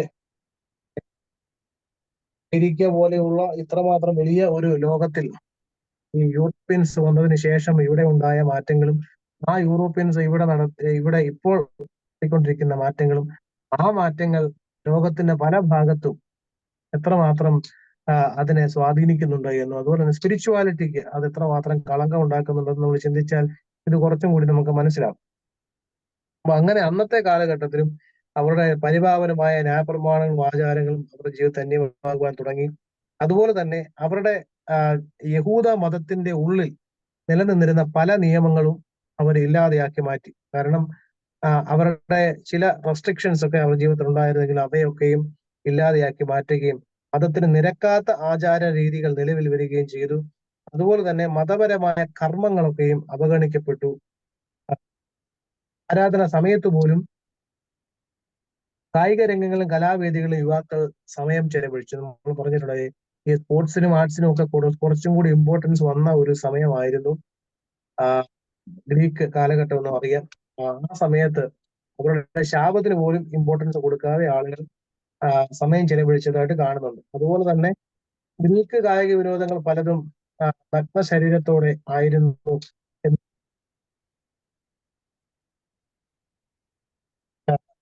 യഹൂദന്മാരുടെ ഏറ്റവും പ്രധാനപ്പെട്ട ഒരു സിഗ്നേച്ചർ ആയിട്ടുള്ള ജീവിത രീതിയായിരുന്നു പരിച്ഛേദന. ആ പരിച്ഛേദന മാറ്റി പൂർവ്വസ്ഥിതിയിലാക്കുവാൻ ചില യഹൂദന്മാർ സന്നദ്ധരായി എന്നും അവിടെ കാണുന്നുണ്ട്. അതുപോലെ തന്നെ അവർക്ക് ജനിക്കുന്ന കുഞ്ഞുങ്ങൾക്ക് പോലും പരിച്ഛേദന നിർബന്ധമാക്കാതെ ഇരിക്കുന്ന ഒരു സാഹചര്യം പോലും അവർ ജീവിതത്തിൽ ഉണ്ടായിട്ടുണ്ട്.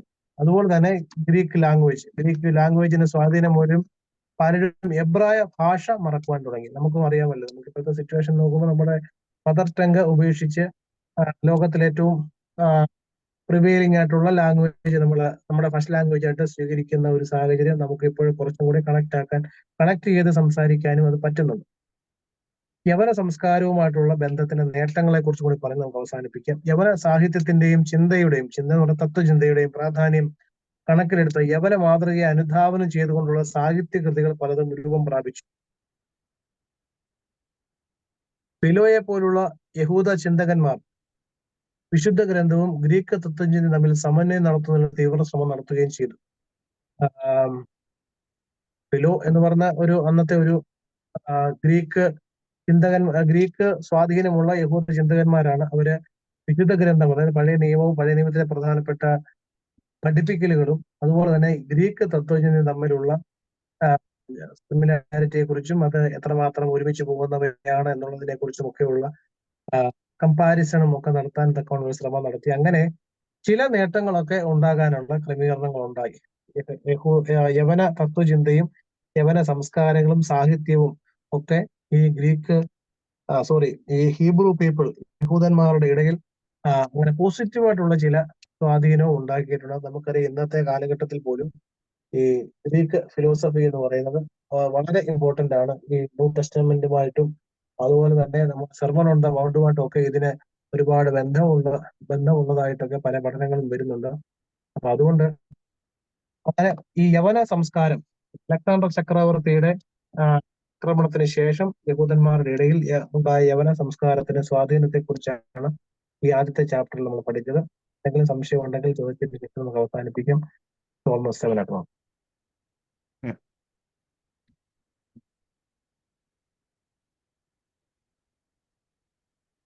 അടുത്ത ഒരു ചാപ്റ്റർ ക്വസ്റ്റ്യൻ ആണോ? ഇല്ല, പറഞ്ഞു പ്രാർത്ഥിച്ച് നിർത്താന്ന് പറയാം മറ്റേ ക്ലാസ്. അതെ, അടുത്ത ഒരു ചാപ്റ്റർ എന്ന് പറയുന്നത് വളരെ ഇമ്പോർട്ടന്റ് ആണ്. നമ്മൾ പുതുനിയമം വായിക്കുമ്പോൾ മനസ്സിലാക്കാൻ ഇത് മനസ്സിലാക്കിയിട്ട് പുതുനിയമം വായിക്കുമ്പോൾ കുറച്ചും കൂടെ നമുക്ക് കാര്യങ്ങൾ മനസ്സിലാകും. അതുകൊണ്ട് അടുത്ത ചാപ്റ്റർ വളരെ ഇമ്പോർട്ടന്റ്. നമുക്ക് പറ്റുന്നവർ ഉണ്ടെങ്കിൽ അത് വായിച്ചിട്ട് വരുവാണെങ്കിൽ നല്ലതായിരിക്കും. വിവിധ തരത്തിലുള്ള വിഭാഗങ്ങളെ, യഹൂദ മതത്തിൽ തന്നെ വിവിധ തരത്തിലുള്ള ആളുകളെ കുറിച്ചാണ് ഇന്ന് നമ്മൾ പഠിക്കാൻ പോകുന്നത്. നമുക്കത് പ്രാർത്ഥിച്ചിട്ട് അവസാനിപ്പിക്കാം. ആർക്കുമോ? ശുദ്ധമുള്ള പിതാവേ, ശുദ്ധമുള്ളവൻ തിരുനാമത്താൽ ഞങ്ങളെ കാത്തുകൊള്ളണമേ. വ്യക്തിതമായ പുത്രാനന്ദ ജയമുള്ള ശ്രീബായ ഞങ്ങളെ മറച്ചു കൊള്ളണമേ. ശുദ്ധമുള്ള റൂഹ, ശുദ്ധമുള്ളതിന്റെ കുടിയിരിപ്പിന്റെ ഭവനങ്ങളായി ഞങ്ങളെ ക്ഷമിക്കണമേ. ഞങ്ങളുടെ ദൈവമായ കർത്താവെ, നേരമൊക്കെയിലും കാലുവെക്കലും എല്ലാ സമയങ്ങളും എന്റെ ദൈവത്തിന് ചെറിയും കീഴ് ഞങ്ങളെ മറച്ചു കൊള്ളണമേ. അമേ. ആർക്കുമോ? പിതാവായ ദൈവത്തിന്റെ സ്നേഹവും ഏകജാതനായ പുത്രന്റെ കൃപയും പരിശുദ്ധ റൂഹായുടെ സമ്മർദ്ദവും സഹവാസവും നമ്മെല്ലാവരുടെ മേലും, എല്ലാ പ്രാർത്ഥനകളുടെ മേലും, പരിശുദ്ധ സഭയുടെ മേലും, നമ്മുടെ ഭദ്രാസനത്തിന്റെ മേലും, ഭദ്രാസനത്തിന്റെ എല്ലാ ആധ്യാത്മിക സംഘടനകളുടെ മേലും, സ്ത്രീകൾ ദിവ്യബോധനം പഠന പദ്ധതിയുടെ മേലും, അതിൽ ചെറുതും വലുതുമായി പങ്കെടുക്കുന്ന നാം ഓരോരുത്തരുടെ മേലും, നമ്മുടെ എല്ലാ നല്ല പ്രാർത്ഥന മേലും, കുടുംബാംഗങ്ങളുടെ മേലും, ഇവരെയും ചാരിയമായ എല്ലാ പ്രിയപ്പെട്ടവരുടെ മേലും, ഭാവി ജീവിതത്തിന്റെ എല്ലാ അനുഗ്രഹങ്ങളുടെ മേലും ഇപ്പോഴും എപ്പോഴും എന്നേക്കുണ്ടായിരിക്കുമാറാകട്ടെ. Thank you so much. എല്ലാവർക്കും ഗുഡ് നൈറ്റ്.